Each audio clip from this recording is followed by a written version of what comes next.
Hey everybody, it's Tripl-L here to talk about My Hero Academia chapter 408, and we're also going to cover 409. I got the camera today, I got the good camera. Yeah, we're going to cover 409 as well, because 409 is pretty simple. It doesn't actually have anything that of too much value across all its pages. And the reason I say that is because it's mostly Bakugo's exploding chapter, right? So there's not really a lot to really get into. This is one of those chapters where when you see it in the anime, it's probably going to be amazing in terms of just the spectacle, right? So we're going to talk about 408, 409. I think we got like a good topic this time around when it comes to the chapter. Because 408 has some really interesting things that I want to talk about first. And I'm just going to say from now, when we get into it, this is just me thinking out loud. I'll let you know what I think is happening, but I just want to know if you guys understand what I'm kind of pointing towards here. So we're going to start with general notes. Alright, so what I really want to start talking about first is just something really interesting that happened in the chapter. That being answering questions that we might have had. And really, this part captures it all. It's like this one moment about, hey, you remember those tears that All For One cried? Well, according to All For One, they were just to cause confusion and dismay. And it's like when you read that comment, it's like, to who? The man that you were about to kill? Like, did you want to confuse him? Because you needed to confuse him or something like that? Are you also feeling that? Yeah, did you need to confuse him or something like that? Is that what was going on? That line is very odd, and by itself it doesn't really do much. I'm going to show you something else here. This is the next little strange bit right here. The next question is okay, what is Bakugo's connection to second user? And All For One's going through it, and he's like, yo bro, I would know if this guy was actually related to Kudo, and it's just an incidental resemblance. All that he really has is the same spirit that dares to stop me and all that kind of junk. And again, really interesting. Now, here's what I'm gonna the important thing here. If Hero Academia were another manga that was less popular, this kind of stuff that you're seeing here is rushing. This is a really special kind of rushing where answers are being given extremely quickly, and it's usually the kind of thing that happens when you really want to end the series. Now, when I was talking with commenter White Despair about it last night, he brought up another really good point. We get this quick sequence of the of All For One's journey against the One For All users, but a lot of this, this one panel here, we've already seen it before. A lot of this doesn't really tell us much. And mind you, we're still missing the first users, the moment that he passes on the quirk properly. I feel like we're still probably going to get that, some more Yoichi kind of filling in the gaps there. It was really interesting how we just sped through that. And there is another spot here that is really odd. This one right here, thinking about it, it is so interesting that we went from, not knowing about Yoichi's quirk factor to all of a sudden Bruce is able, with that really janky looking little computer over there, he's able to properly identify that the man's got two quirk factors in him, and he's able to say enough about the second quirk factor to say that it's some kind of unformed dud. Now, the whole just discovery of the fact that One For All exists, that felt like that could have been something that would have been a bit more monumental. But here we're just going through it so quickly. We're not even how do these guys have the information to know how to isolate the quirk factor? How do they know to identify it? What does it even look like when you have a second quirk factor inside of you? A lot of it's just really quick stuff. And in another manga, this kind of quickness would probably mean that Hero could the manga would be ending within 16 chapters or 20 chapters. The ending would be in sight. 430. The manga would be done by 430. That's the kind of thing that we're looking at here. So what do I ultimately think about this kind of stuff? The speed with which we're going through it. Well, the thing is, it's Hero Academia. It's super popular, and All For One has a habit of being wrong. So given All For One's tendency to be proven wrong later, it's just one of those things where legitimately the author might just be setting All For One up to be wrong later. Like when it comes to Bakugo, I personally believe Bakugo is probably distantly related to Kudo. I mean, it's an island nation. Kudo might have a cousin or a sister that All For One doesn't know about, and like All For One is not all knowing. He missed the fifth user altogether. So, you know, I 100% believe that someone could have slipped through the cracks because it's All For One. Like All For One, especially him, he's not he's not perfect. Like his entire strategy is based around when something goes wrong to switch to another plan, thereby meaning that things go wrong for him pretty often. And I'm not sure if you've noticed, but like this whole arc has been a series of things going wrong for him very often. He's kind of having a tantrum right now because of how wrong things are going. So yeah, you know, it's just really interesting. If we're in a timeline where Horikoshi actually is rushing, what would have caused that? The only thing I can really think of is illness. But we'll have to see, honestly. For now, it's just an interesting little situation. It's a little bit of a weirdness when I was reading the chapters, because just like we had so many answers given to us so quickly, and they were, yeah, like the brevity of how it went down is what kind of raises flags for me. Anyway, any other general notes for 408? I don't think so. Let's go back to the beginning and just do a very quick page-by-page walkthrough. Actually, you know what? Screw that. There's one more thing, and this has to do with 409. But I want to talk about one particular thing. Alright. If you guys remember, I usually say that I feel like Shigaraki is going to go hand monster, and the hand monster is going to be what lets everyone have one last fight to do stuff with everyone else. And when All For One brings out Flesh Monster, it was interesting. And it kind of made me think of that moment when All For One said to Shigaraki, or said to Spinner, that Shigaraki's body was looking for its new form. And I thought at the time that that was something that was entirely because of the surgery. But now when I'm looking at All For One doing this, I'm thinking that hand monster propagation thing is a byproduct of the All For One quirk. That's kind of where I'm at right now on this situation. It seems to be that. Now, we see the people here, and the people was like, well, these must be the vestiges or something. And it's wild to think that All For One's body will produce different people. Right? That's crazy. The All For One quirk will create a growth that looks like a vestige in order to maybe use the quirk. It's odd, right? It's a weird little thing going on. And when 409 came out and you see who's in 409, I'm thinking like, wouldn't he be here? And then I was looking in the picture, and look at that guy right there. Right? It's so cool. He actually is right there. You can tell it's who it is because of the eyebrows, the face shape. He looks kind of like a hawk. The hair. It's just really, really neat. He's actually right there. That makes a lot of sense. I was trying to see if I could find Stain, but honestly, like, this is such a mess in general. I'm not sure I will be able to. But yeah, no, really, really neat. Really neat to see him. All right, let's go back. So here we go. We find out where the name Yoichi came from. It's pretty much just All For One acknowledging that his brother was the first thing that was given to him in his life. We have a timeline thing right here where it had been 2 months since his brother had walked away from him. It's really cool to see All For One taking on the rebels, or his rebels pretty much. We have to wonder about this thing though.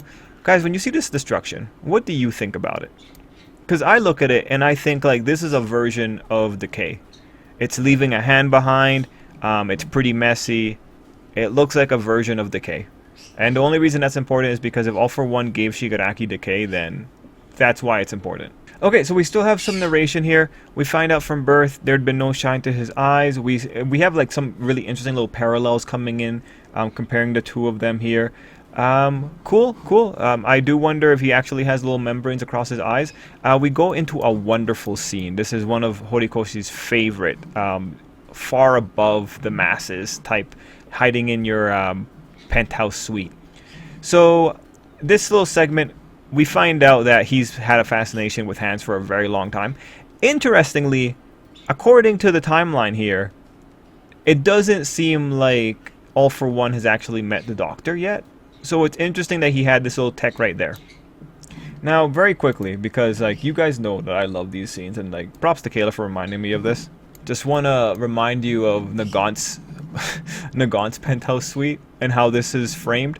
It's actually really interesting how Horikoshi goes about doing this, right? Like it's he definitely likes the look. Although you can say like, oh, you know, All For One is far more above than Nagant is. He has a better table. Everything about All For One is better than Nagant's situation. But it's just pretty interesting that they have similar imagery there. I think like Horikoshi just has a bias on it. We continue on.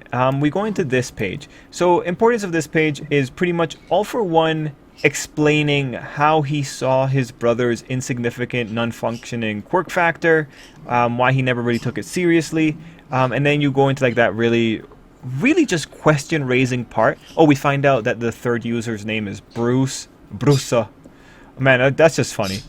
Anyway, we have the analysis going on. We got two factors in you. Again, one thing I think is missing, I think we need to have Yoichi's last thoughts as he was dying to really understand what will he pass on, because like we still need that permission component of One For All. Like, how did these guys discover how to pass on One For All? I'm assuming the second user passed it on to the third user before All For One kills him, right? So that's my only curiosity there. How did they pass it on, and why did they pass it on? Really, the significance of One For All is how did it first get passed on, and what were the thoughts of the people that discovered that they could do this, right? Like that's one of the unfortunate things. I kind of wish we could see the second user realizing that he has the strength of two men in his body right now, because that was just like it's an issue of just you know, bridging the gap. Anyway, you have a really interesting thing where the second user, I should be saying Kudo, he has the whole thing about I thought that might be the case. Very interesting.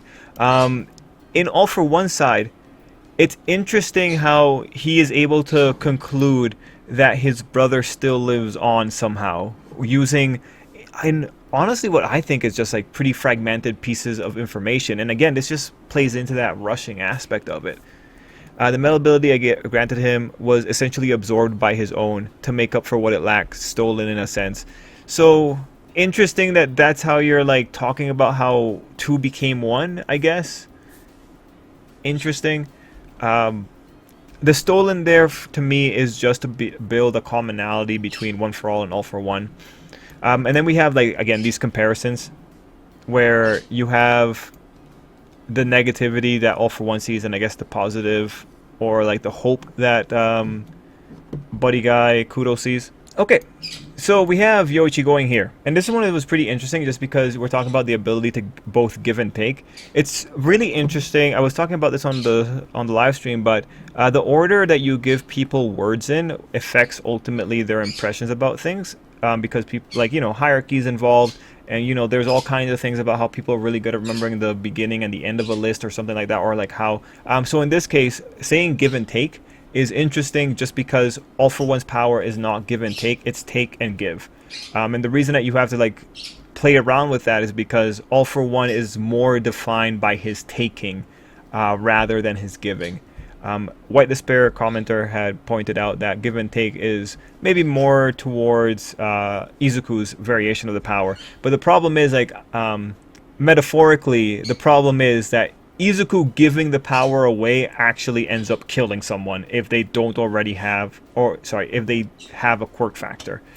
So, you know, gotta be a bit careful when you're applying like the overall broad stroke stuff. But yeah, he is right. The ability to give and take, that could have been a really kind, charitable power.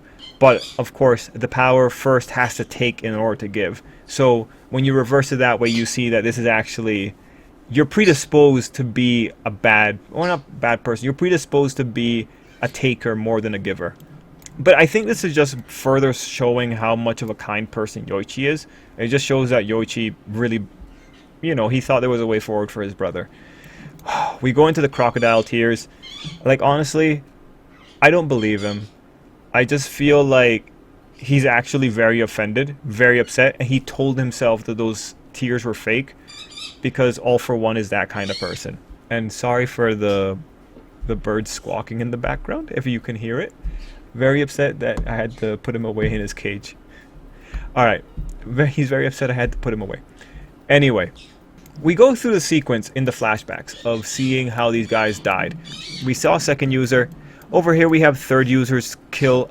We have a body here. I wonder if it's second user, but I'm going to assume it's just like a mook because we have another mook here. So after third user dies, we have All For One, and we have the doctor seeing All For One for the first time. We have a cult. We then go into the fourth user's fight. We see what looks like the ability repelling him. I'm assuming it's the ability repelling him. I really wonder how this goes. Anyway, we have N being destroyed. Fifth user isn't in there because fifth user got away. We have N giving away the power. We have Smokescreen, and we have Nana receiving the power through Smokescreen. So I actually really like this. I thought it was pretty neat how she's obscured by the smoke, and how All For One is pretty much like, bro, I'm gonna find you. Pretty neat.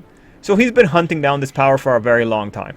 It really makes me wonder about some things, just the timeline of everything. But you know what? I'm not gonna split hairs on it right now. We see All Might's ultimate kill shot, which was pretty good. We see that the Doctor ultimately stole the body and probably replaced it the same way he always does. But at this point, it's like, All For One was definitely dead. I don't know what the Doctor did to have to bring him back to life. I don't know how they did this, if there was a life support quirk in there. But All For One was definitely dead. It's just pretty interesting. Should have smashed that heart, honestly, All Might. Should have just like gouged that heart out, just to be careful. Anyway, we continue on. We have the whole situation where he's talking about how he would have sensed it if Kudo's blood was running through Bakugo's veins, which is very interesting to suggest that All For One has that level of awareness of someone's genetics. Alright, but again, All For One missed the fifth user, so when he says he left nothing to chance, honestly, like, someone could have slipped through the cracks. Like, All For One, he's showing that people can slip through the cracks. Okay, so we are getting into spots I already covered. We have a whole thing where he's thinking about probably warping Bakugo away. That's not going to work because everyone is too close that he can warp him to. Just pretty interesting. It's always nice to figure out how the goop quirk works. And it's cool to just see him saying that, yeah, Shigaraki's going to be fighting me, so I got to be a little bit more careful here. It's good for him to finally realize that he does not have the luxury of time. He's been doing this whole time, thinking he has the luxury of time, but see, like, he's falling apart here. We have the All For One goal situation. We already saw a picture of that. It's a pretty interesting blitzkrieg kind of attack. On that page, we also had Yoichi popping up to make it, like, you know, build it up. It's pretty interesting when you look at 409. And then the final page is just establishing with All Might that, well, this is it. Now or never. Everything's going to go down. We have, like, images of destruction. The Viz Media, or the official translation, has very interestingly Bakugo showing doubt. Whereas the fan translations, and from what I've been told, other translations into other languages are all saying pretty much the opposite. It's pretty much Bakugo taunting All For One, being like, "You think that's gonna like beat me, bud?" Pretty much like that. So it's interesting how we have such a reversal. We've seen this before on the official translations. Just very odd that it would happen here. All right, team. So I'm gonna head into 409.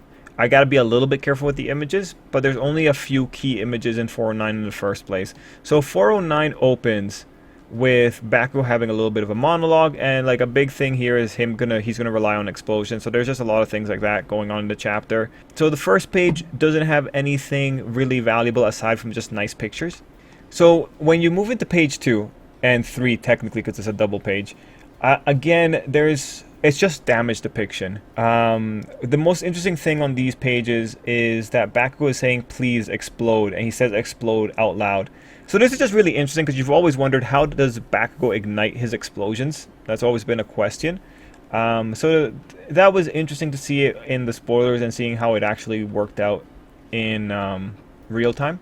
Officially on page 4 of the chapter, we have a wonderful kill shot for All For One. An explosion goes off in his mouth, and this is, you know, I'm happy to see that Horikoshi is showing how powerful these explosions are when he's not being held back by, you know, the lethality of an explosion. I do really love that we have All For One rewinding, because when authors feel that they can do damage depiction without killing a character, they always go for it. So it just reminds you that Hero Academia, actually, the powers are all very, very dangerous. It's just, no one's allowed to die unless it's their turn to die. Okay, so one of the coolest things here is that we're getting an explanation of what was going on here. And it's interesting because, like, technically you don't need this explanation, because the explanation is premised, well, Bakugo saying in the rain. Oh, it started raining again? Ah, whatever. In the rain, his explosions get weaker. But then he's like, bro, I can add a coating. And it's like, Horikoshi, I don't think anyone was really caring too much about whether or not the rain was going to be diluting Bakugo's explosions. I think you could have just said that Bakugo hit a whole new level of explosion and the rain could do nothing to it. I think everyone would have accepted that. But it's just really interesting how Horikoshi, like, dots his I's and crosses his T's. Anyway, Bakugo covers the sweat drops in regular sweat drops, and I'm just, again, I that's such a level of biological control that I am in awe. Anyway, we find out that after some outside stimulus, they will explode. So that's just really interesting. When he was begging for the explosion to go off, he wasn't using like any kind of psychic power. He was just pretty much using kinematics. He was just waiting for it to go off. What we find out then is really interestingly that Bakugo shoved it into, or like he blasted the sweat into All For One's mouth at a previous chapter, which is just, alright, I guess so. One thing that we have in the next segments here is Bakugo reaffirming that he only needs one quirk, because Explosion honestly is versatile enough. And then we have All For One returning to the thing about, like, this is his story, he's the Demon King, and he's calling Bakugo a side character. Bakugo has called other people side characters before, so there is some kind of commonality there. Oh, speaking commonality, one point from 408 is that, coming into this, saying that Bakugo was going to be All For One's opponent, I think that was pretty easy to say. I think I've said it multiple times before. I know people on live stream know I've said it before. One of the big things though was like justifying the rhetoric on it, and like the very thin connection that you have between Bakugo and All For One is pretty much Kudo. When you look at Kudo's thing in the perspective of, well, we have to give Bakugo relevance, it kind of makes sense why we're forcing it there. But then like the current dismount being that he's just someone with Kudo's spirit is very interesting. Again, I'm assuming some distant relation. Anyway, the next page is just how Witcher impact. It's just damage depiction. The next double page is Bakugo calling All For One a fool and just going boom multiple times. And the next page, you might be surprised, it's just Bakugo blasting him more. Really, if All For One was crying throughout this, the pages would be like 10 out of 10.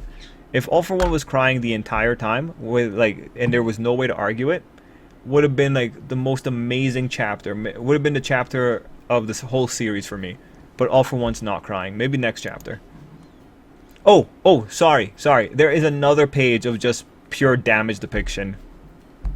And Bakugo saying that he's had enough of All For One's mouth. It's just Bakugo blowing up All For One. Okay, so we have this next little spot here as Bakugo's demolishing the guy.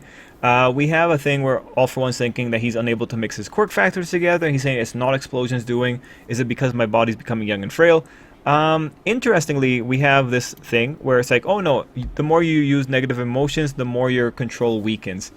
And man, I just find this so interesting. And maybe this is another like sign of just maybe some rushing, but it's interesting that we live in a world where All For One went into this plan to take Shigaraki's hatred because he wanted to assert control over One For All and take it. So he needed the hatred in order to be able to fuel the taking. But now we've gotten to the point where the negative emotions is messing with the control. But when you look at Shigaraki is nothing but hatred, and he still has pretty good control. In fact, you might even say he has better control than All For One does, because he's like throttling All For One in Vestige World right now because he has control of the body. So it's just really interesting how we're just going all over the place. Like, if you want to be really charitable to Horikoshi, you would say, well, Hawks is a dead man. Like, well, maybe. The Hawks in there is a ghost. What does he actually know about vestige physics? Which I would say fair enough. What does he know about vestige physics? It could be, well, negative emotions plus All For One's deteriorating age plus the pressure that Bakugo is putting on it. Honestly, you have so many ways of justifying why a combination of factors is causing this to go haywire. The problem here is just, when you have Hawks just saying it's because you're brandishing negative emotions, you know, there is such a rich web of complexity behind it, but you pick one and you just hammer home, right? That's the only unfortunate thing here. I feel like usually we would have more nuances coming into this, but again, unreliable narrators are everywhere. Now, I'm going to show this part because this is just too hilarious.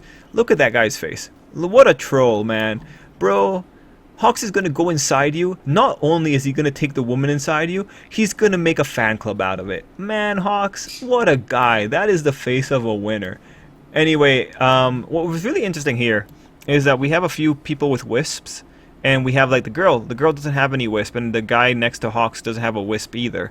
So I wonder if the wispy ones are the ones who still haven't fully formed, i.e. they're still kind of alive, and the ones who do not have the wisps is fully, you know, the dead ones. But yeah, whatever. Hawks was able to get a fan club meeting because the hatred is causing All For One to lose control. I really wonder if hatred is the way to steal One For All at this point. Anyway, the chapter ends with Bakugo going kaboom and shooting All For One down into a crater.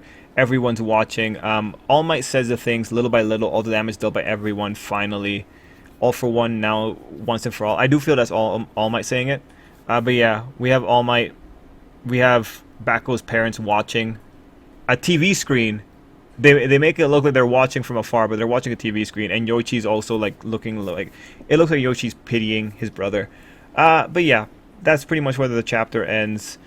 We have the editor note, the delusions stop here with a collective strike. Yeah, no, man, like, the chapter 409 comes in with a lot of interesting little spots here. I just find it so curious how a few spots just seem to be a little bit rushed. I'm very curious as to whether or not we're going to actually be done before chapter 430.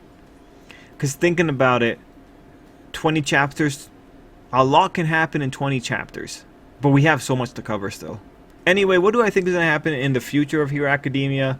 Well, at this point, I think we're going to see Shigaraki Hand Monster still. I think Shigaraki's going to turn into a gigantic thing. I think All Might could still possibly die. I'd be very surprised if we get to the end of this without All Might dying. Like, really, that would be like top surprise of 2024. I think All For One's going to get dusted by Shigaraki. I'm still waiting for that. I think also at this point, you know what? We're going to get a reveal that All For One gave Shigaraki decay. Let's say that. Anyway, guys, thanks so much for watching. It was a long one. Ending it there. Till next time. Hope you have an absolutely great day. Let me know if I missed something. We can discuss it some other time.